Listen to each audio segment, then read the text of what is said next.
tout de suite. Tête à tête.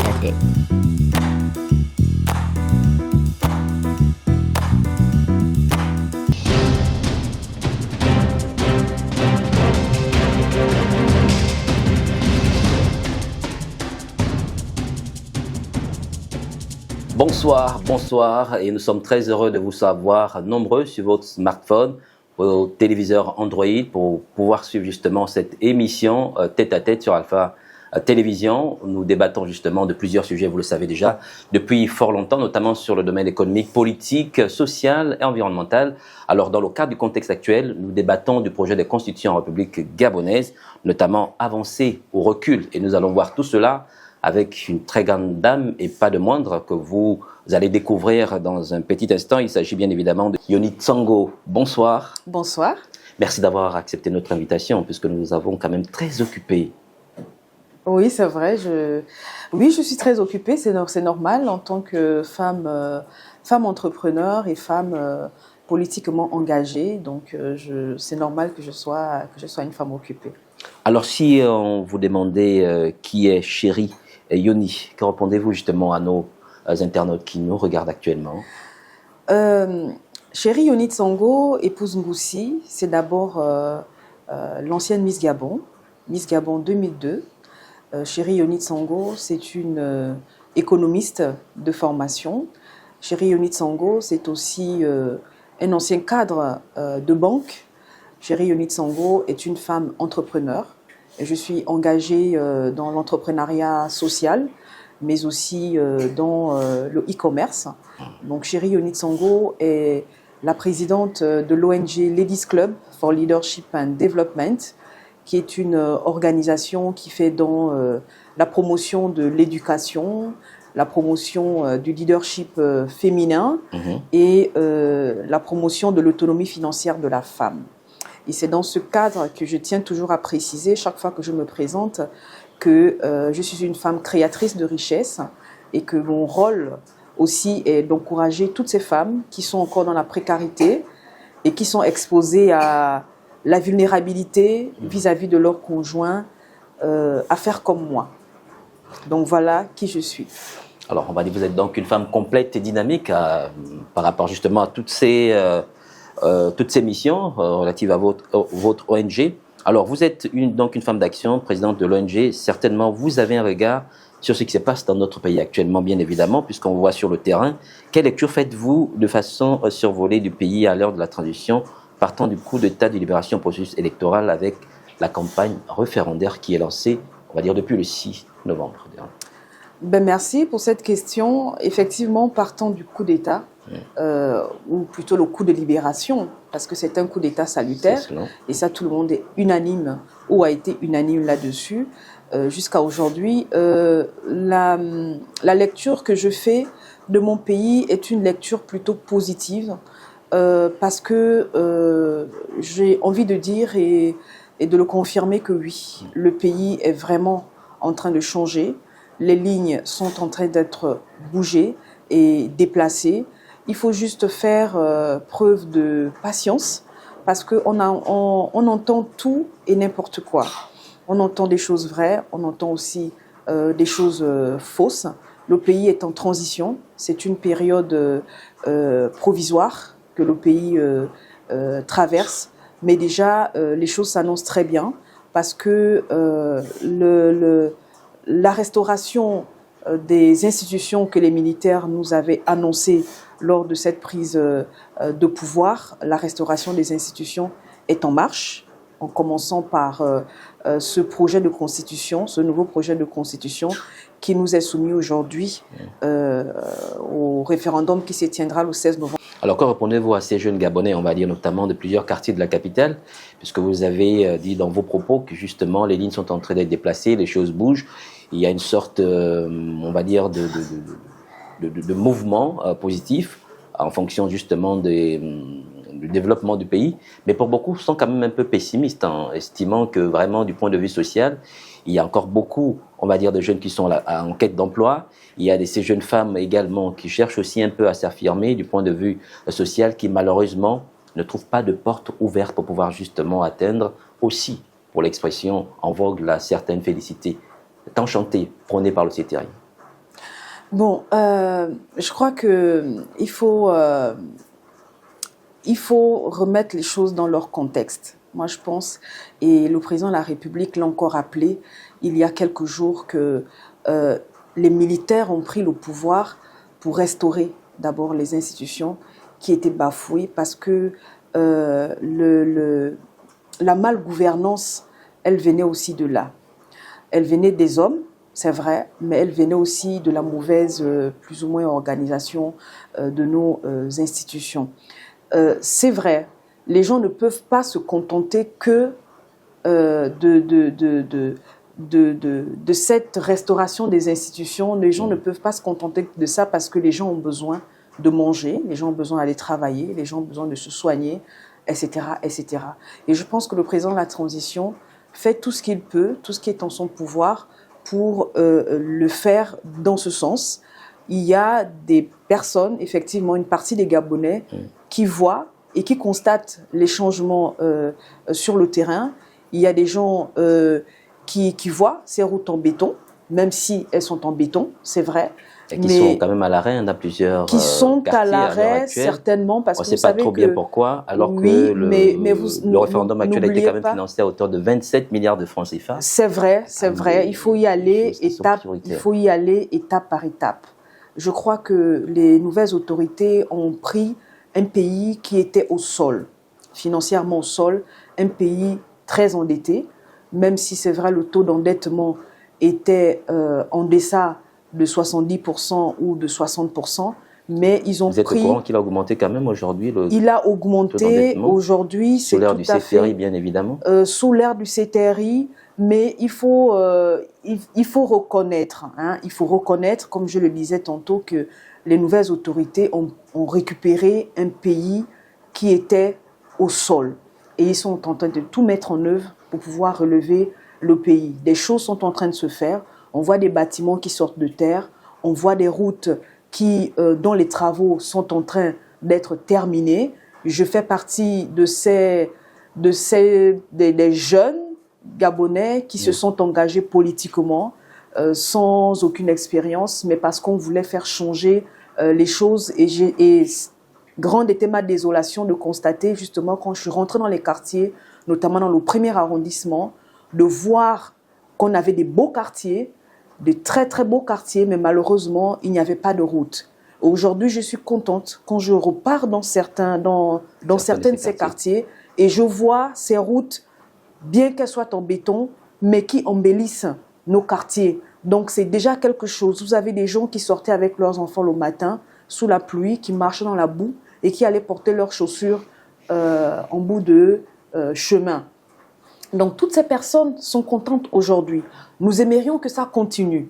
Moi, j'habite à Okala-Carrière. Ça fait des années que la voie principale d'Okala-Carrière qui quitte le nouveau rond-point de la voie de contournement jusqu'à Okala-Rivière, qui est dégradée depuis des années. Nous vivons le martyre dans cette zone. Je vous assure que oui, j'aimerais pouvoir voir ces routes en béton arriver chez moi à Okala-Carrière, comme c'est le cas dans d'autres quartiers. Donc je dis, les choses sont en train de se faire. Dieu merci, le président de la transition a compris la souffrance et la précarité, l'appel à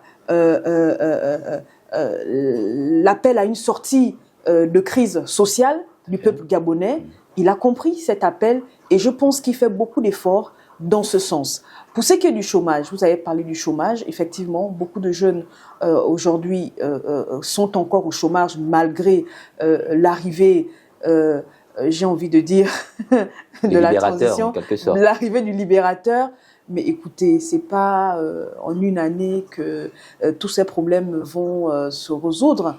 Mais je pense quand même que en une année, il y a beaucoup de choses qui ont été faites. Le président de la République a quand même réussi à créer des postes budgétaires, 20 500 postes budgétaires, ce n'est pas rien.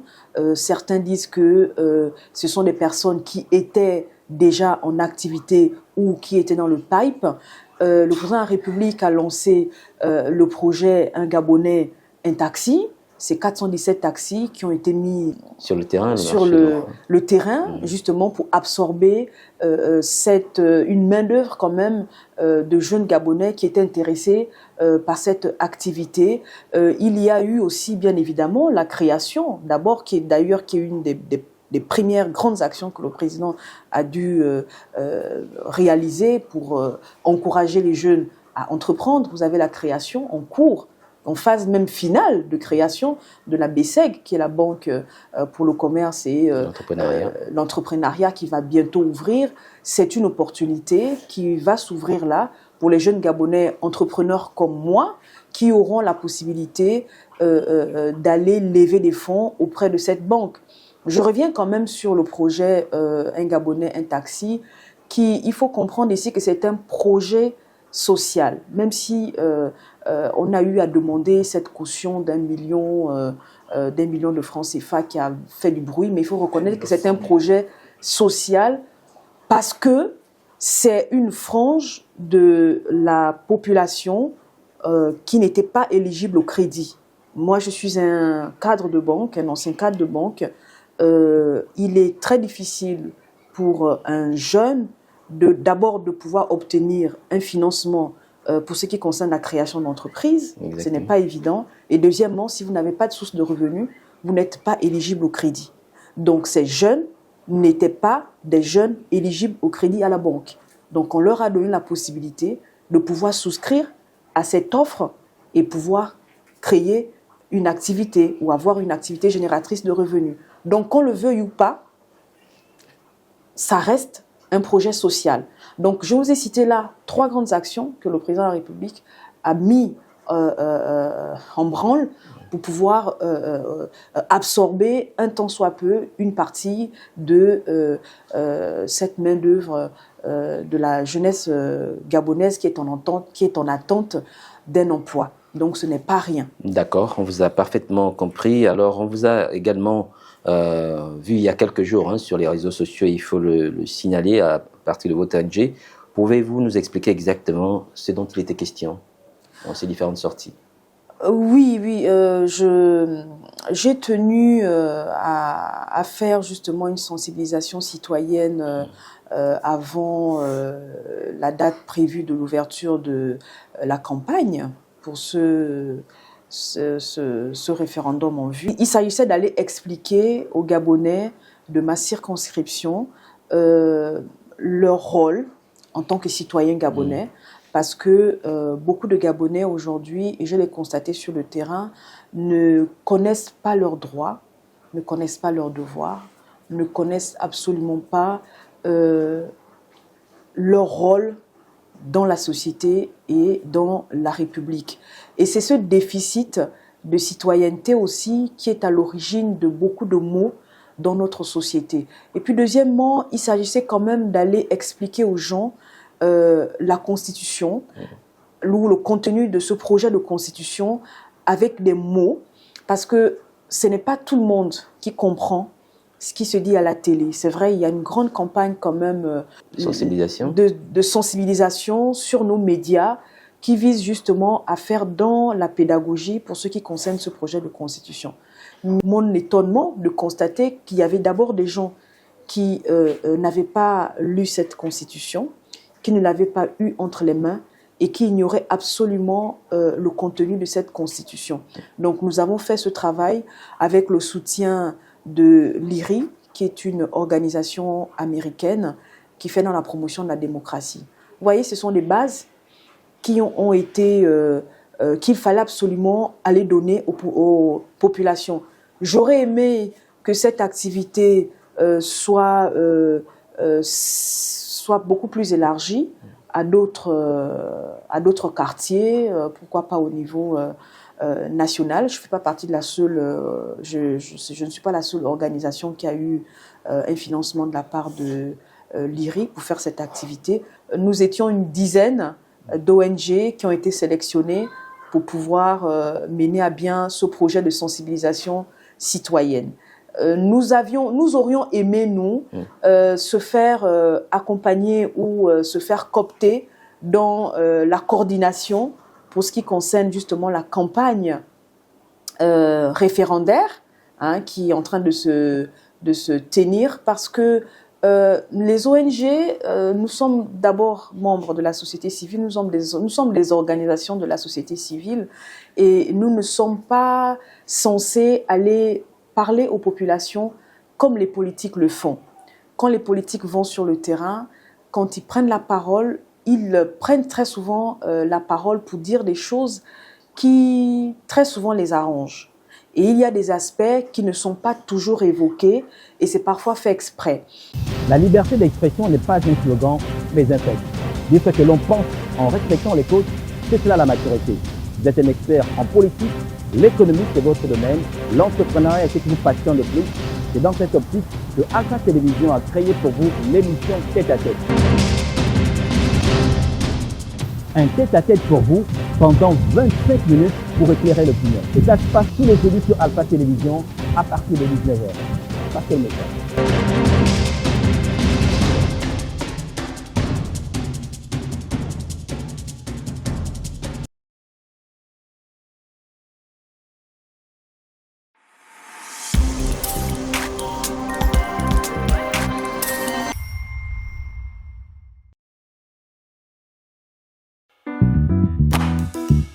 Tout de suite.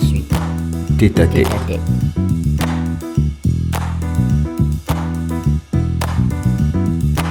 Nous aurions aimé aller sur le terrain pour aller vraiment faire dans la pédagogie et faire le relais des médias. Parce que vous l'avez constaté, peut-être comme moi, que cette campagne, elle s'organise, c'est-à-dire que les gens ils vont sur le terrain comme pour faire des shows politiques ou des shows électoraux. Il ne s'agit pas d'élire un individu. Il s'agit ici de la Constitution qui est un texte juridique et qui n'est pas à la portée de la compréhension de tout le monde. Ça, je vous le dis, je suis partie sur le terrain, je l'ai vu, je l'ai constaté. Et nous aurions aimé être associés dans ce cadre-là. Il ne s'agit pas d'aller faire le show. Et j'ai peur vraiment que... Mais ça n'empêche que vous continuez toujours... J'ai peur. L'œuvre pédagogique que vous avez commencé, malgré le fait que vous n'avez pas été associé à cette grande campagne, oui. Du point de vue étatique, ça n'empêche que l'association, avec peut-être les moyens dont vous disposez, mais nous n'avons pas de moyens. En tant que ONG, nous n'avons pas de moyens. Nous n'avons pas encore de partenaires. Et c'est le cas de plusieurs organisations de la société civile. Nous n'avons pas de moyens. Nous avons des moyens. Nous aurions eu des moyens si nous avions été accompagnés soit par l'État dans le cadre de ce budget référendaire. Vous avez parlé de 27 milliards tout à l'heure pour l'organisation de ce référendum, mais une partie des fonds aurait été allouée pour faire dans la pédagogie, parce que comme je vous l'ai dit, il s'agit quand même d'un texte juridique qui n'est pas à la portée de tout le monde, alors que c'est tout citoyen qui est appelé à aller voter. Donc, comment voulez-vous que les gens aillent voter un texte dont ils n'ont pas connaissance? Donc, il faut vraiment faire une large diffusion sur le contenu de cette constitution. J'aurais même souhaité avoir des fonds pour imprimer ce document, pour pouvoir le vulgariser. Est-ce que c'est normal? Bon, je pense que c'est peut-être le rôle de tous ceux qui sont sur le terrain pour pouvoir leur expliquer un peu la Constitution actuelle. J'espère, monsieur, mais par le ministère de l'Intérieur. Mais j'espère qu'ils vont le faire. C'est ce qu'ils font d'ailleurs. Je sais pas. J'espère bien qu'ils le font. J'espère qu'ils distribuent. Moi, j'ai vu des images à la télé qui sont passées, des reportages, puisque les journalistes vont sur le terrain aller capturer les images de cette campagne référendaire. À aucun moment, moi, j'ai suivi la distribution de ce document. Moi, je sais pas, est-ce que vous avez vu,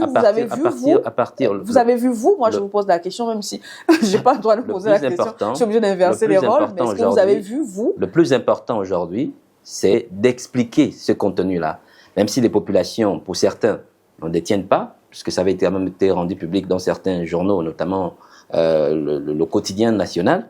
À partir de ces explications, chacun peut avoir déjà une idée, même si ce n'est pas l'ensemble des dispositions, parce que c'est très large, c'est très long. Avec cette démarche pédagogique sur le terrain actuel, les populations auront d'une certaine façon une idée un peu de ce qui peut faire, ce qui peut constituer comme avancée, comme défi et peut-être comme opportunité également. Et à partir de là, chacun se prononcerait au-delà de certains débats également.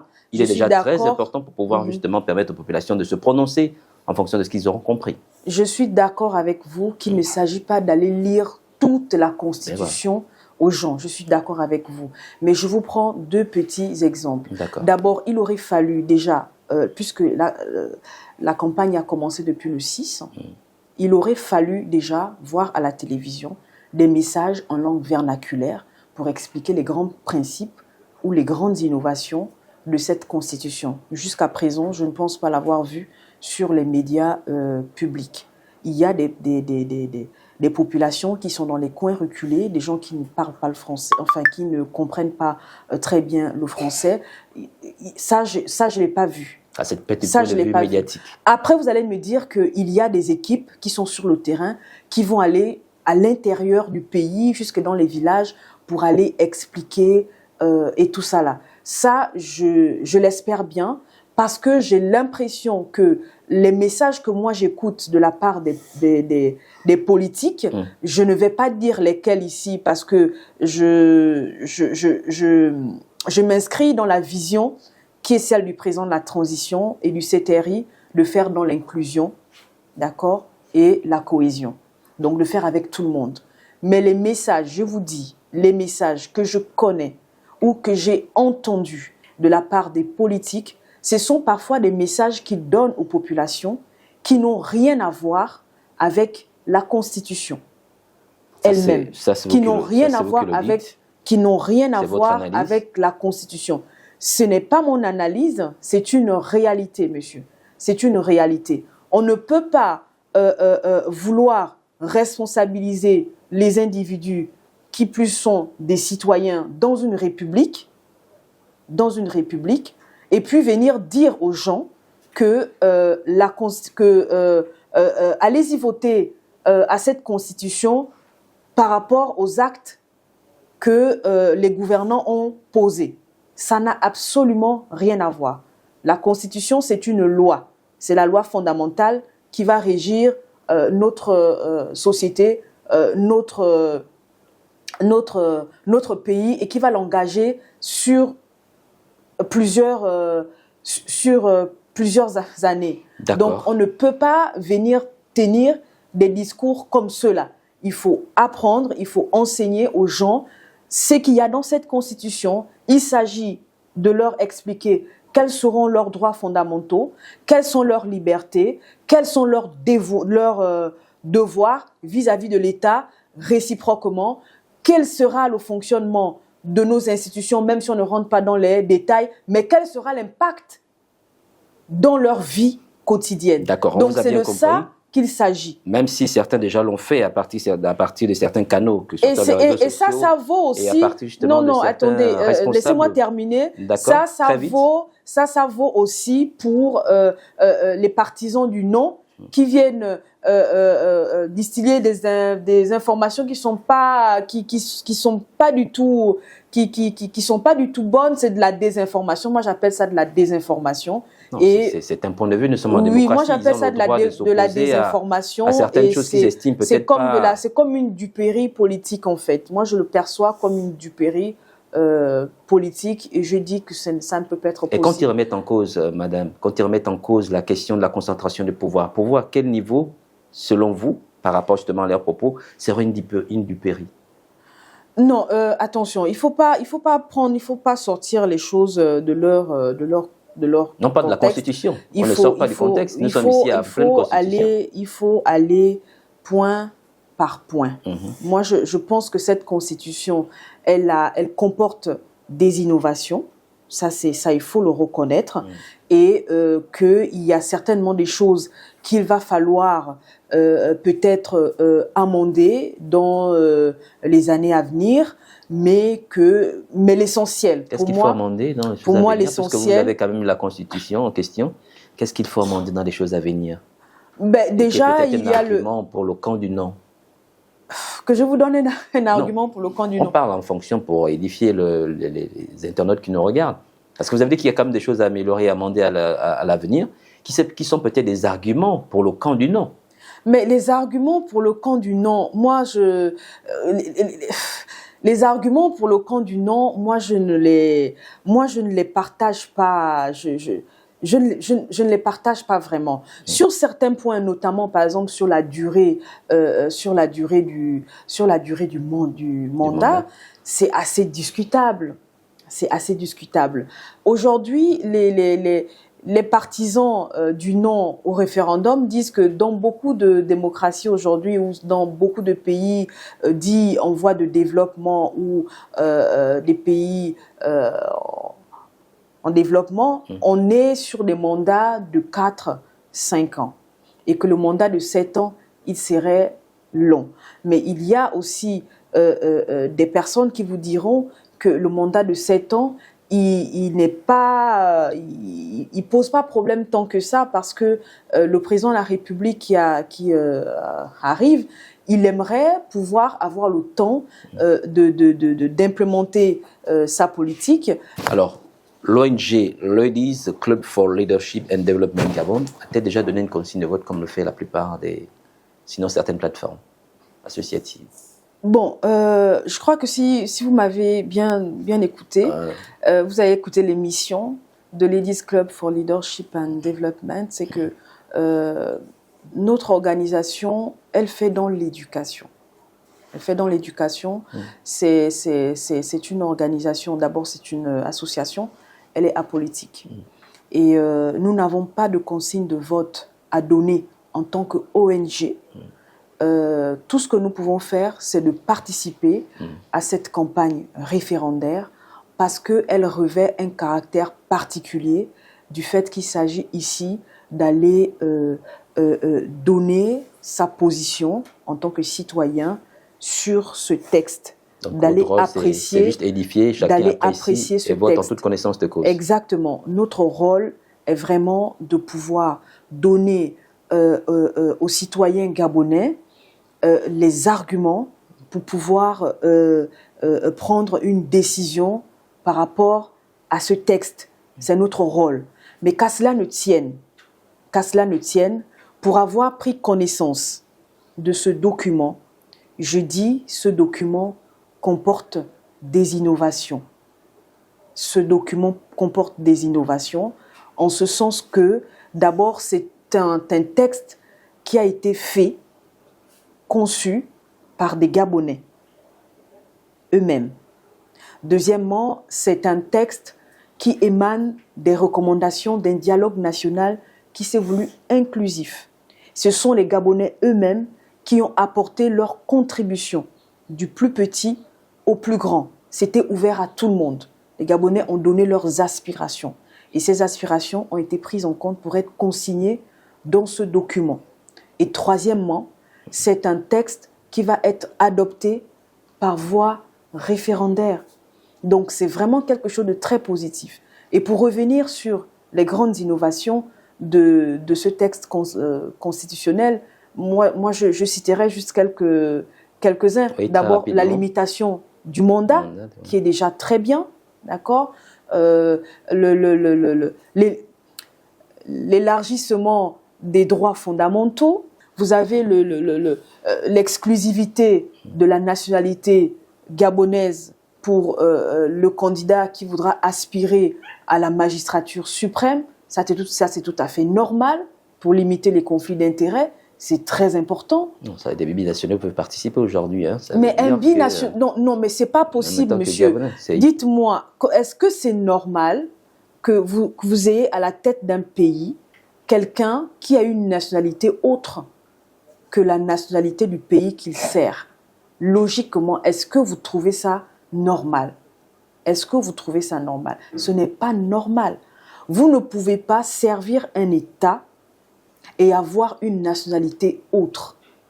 Cela n'a pas de sens. Non, mais c'est les clair que c'est pas contenu dans la Constitution, mais au moins... Et les Gabonais ont fait le choix par rapport à l'histoire que nous avons vécue, par rapport aux mauvaises expériences que nous avons vécues. Et ça a été élargi à l'époux ou à l'épouse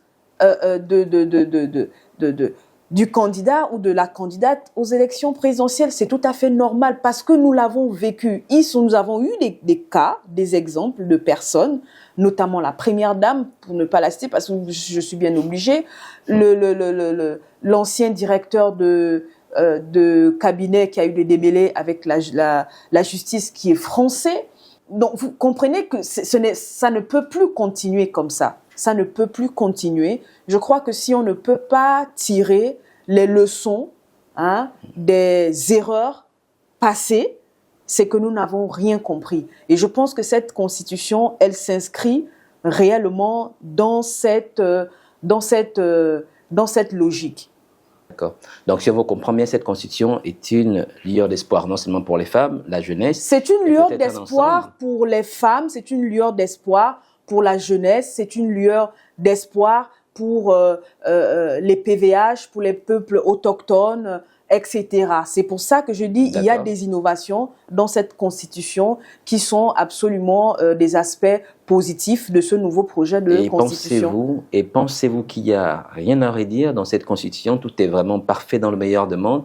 Il n'y a pas de réserve qu'on peut mettre autour de cette constitution dans son ensemble. Bon, quand je sors justement de toutes ces innovations que je n'ai pas toutes citées ici, le temps est quand même assez court. Effectivement, c'est vrai. En tant que jeune, par exemple, là, je sors vraiment du cadre du fait que je milite pour la promotion du leadership féminin et l'accès des femmes aux postes de décision. Je sors vraiment de ce cadre et là, je me mets vraiment dans la peau de la jeune femme que je suis et de la jeunesse qui est consciente et responsable des enjeux que son pays traverse et qui aimerait y prendre part. Je dis dans cette constitution, c'est la chose qui m'a quand même interpellée, c'est l'illimitation du mandat des parlementaires. L'illimitation du mandat des parlementaires. Ça, c'est quand même quelque chose que je n'aurais pas souhaité. Je ne sais pas pourquoi les choses ont été faites ainsi, parce que tout simplement, c'est un risque d'éternisation des députés à l'Assemblée nationale. Je vous prends mon exemple. Moi, en tant que jeune, je n'ai pas assez de moyens pour mener une campagne électorale en tant que candidate aux élections législatives sur le terrain par rapport à un député sortant ou par rapport à quelqu'un qui a plus de moyens que moi et qui a déjà eu accès à des postes élevés dans l'administration ou même ailleurs. C'est à vous de vous organiser ou même ailleurs. Ambitions, et je suis sûre que moi, vous pouvez vous organiser face à un tel candidat, je suis sûre que moi, jeune Gabonaise que je suis, face à un tel candidat, il sera vraiment difficile de pouvoir faire l'affaire, quel que soit, je pense, le message que je pourrais faire passer. Parce que la réalité du terrain, c'est autre chose. Vous savez, le peuple gabonais sort de loin parce que le peuple gabonais a été nourri à comment je peux dire ça, a été nourri à la culture de la facilité. Les gens, ils viennent pas écouter votre message parce qu'ils apprécient votre message, je vous assure. Les gens, ils viennent vers vous, ils viennent écouter parce qu'ils attendent quelque chose de vous. Comme quoi, par exemple? Ils attendent quelque chose de vous. Et pour faire de la politique au Gabon, les politiques ont lié la politique à l'argent.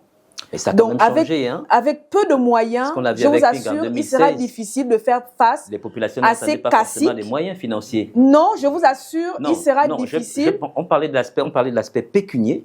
Ça veut dire que sur le terrain, l'aspect pécunier, oui, c'est discriminatoire. Le fait que le mandat des députés soit illimité, je le trouve discriminatoire vis-à-vis de la jeunesse gabonaise. Or, on est dans une logique où on a besoin de renouveler les intelligences. Je pense que autant le mandat du président de la République a été limité à 2 mandats maximum, le mandat aussi des parlementaires devait être limité à 2 mandats, d'autant plus que ce sont des choses que nous avons toujours fustigées sous l'ancien régime où on avait des députés qui étaient là depuis 5, 4, 3 législatures. Ce n'était pas normal. Donc, il faut donner une chance à tout le monde. C'est vraiment le seul point sur lequel j'ai quand même, j'ai quand même eu un pincement au cœur, et c'est pour ça que j'espère, moi, que une fois ce projet de constitution ou cette constitution adoptée, des amendements pourront se faire, notamment sur ces aspects-là. La liberté d'expression n'est pas un slogan, mais un fait. Dire ce que l'on pense en respectant les causes, c'est cela la maturité. Vous êtes un expert en politique, l'économie c'est votre domaine, l'entrepreneuriat est ce qui vous passionne le plus. C'est dans cette optique que Alpha Télévision a créé pour vous l'émission Tête à Tête. Un tête-à-tête pour vous pendant 25 minutes pour éclairer l'opinion. Et ça se passe tous les jeudis sur Alpha Télévision à partir de 19h. Passez le message.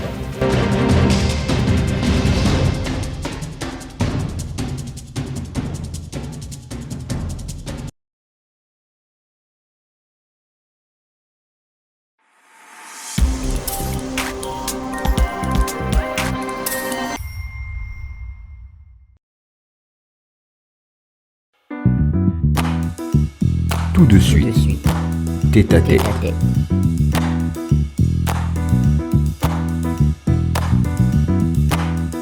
D'accord, limiter les mandats des députés, limiter les mandats du président, c'est le souhait de Madame Chéril. On va aller progressivement, on va dire au terme de cette émission, pour revenir justement à votre ONG. Alors, quelles sont, on va dire, des actions que vous avez prévues à court, moyen et peut-être long terme? Je vais vous répondre assez simplement, c'est que les actions que nous menons sont des actions déjà à court terme. Les projets à court terme que nous avons, c'est de pouvoir terminer les travaux du siège social de Ladies Club, qui justement servira à multiplier les formations, les séminaires, les activités d'éducation populaire. Parce que c'est d'abord ça notre mission première. Et après, à long terme, on espère d'ici avant la fin de l'année 2025, c'est de pouvoir accroître les activités qui concernent justement la promotion de l'autonomie financière de la femme en accompagnant, par exemple, de bout en bout, des projets d'entreprise, des projets de création d'entreprise, parce que je reste convaincue que la sortie de cette crise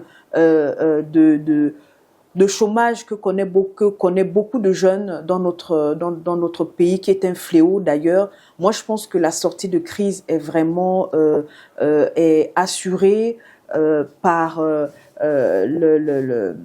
comment dire ça, est plutôt assurée par l'entrepreneuriat. Et l'entrepreneuriat est quelque chose de très important parce que c'est l'entrepreneuriat qui permet l'essor de l'économie. Ce n'est pas forcément l'emploi à la fonction publique. Quand on est entrepreneur, on participe à la croissance de l'économie en payant des taxes, on crée de la richesse. Donc pour moi, l'entrepreneuriat devrait être encouragé, et c'est un appel que je lance aux partenaires qui me regardent aujourd'hui, de pouvoir nous accompagner dans ces projets. Je dis bien des projets qui consistent à accompagner des femmes qui sont volontaires pour se lancer dans des activités entrepreneuriales de bout en bout. Parce qu'on le veuille ou pas, les jeunes aujourd'hui, les femmes aujourd'hui qui connaissent la précarité, c'est un obstacle pour elles parce que effectivement, pour faire de l'argent, il faut de l'argent. Voilà, très chers téléspectateurs, c'est terminé pour cette émission tête-à-tête d'aujourd'hui. Nous allons nous retrouver la prochaine fois, toujours dans cette fièvre on va dire, du projet constitutionnel, puisque nous sommes en pleine campagne de vote référendaire. Et nous allons nous retrouver avec un autre candidat, sinon une autre personnalité politique ou économique, pour pouvoir justement débattre de ces questions. Merci d'avoir été très nombreux à pouvoir nous regarder. À jeudi prochain et à très vite. Au revoir. La liberté d'expression n'est pas un slogan, mais un fait. Dire ce que l'on pense en respectant les causes, c'est cela la maturité. Vous êtes un expert en politique, l'économie c'est votre domaine, l'entrepreneuriat est ce qui vous passionne le plus. C'est dans cette optique que Alpha Télévision a créé pour vous l'émission Tête à Tête. Un tête-à-tête pour vous pendant 25 minutes pour éclairer l'opinion. Et ça se passe tous les jeudis sur Alpha Télévision à partir de 19h. Passez le message.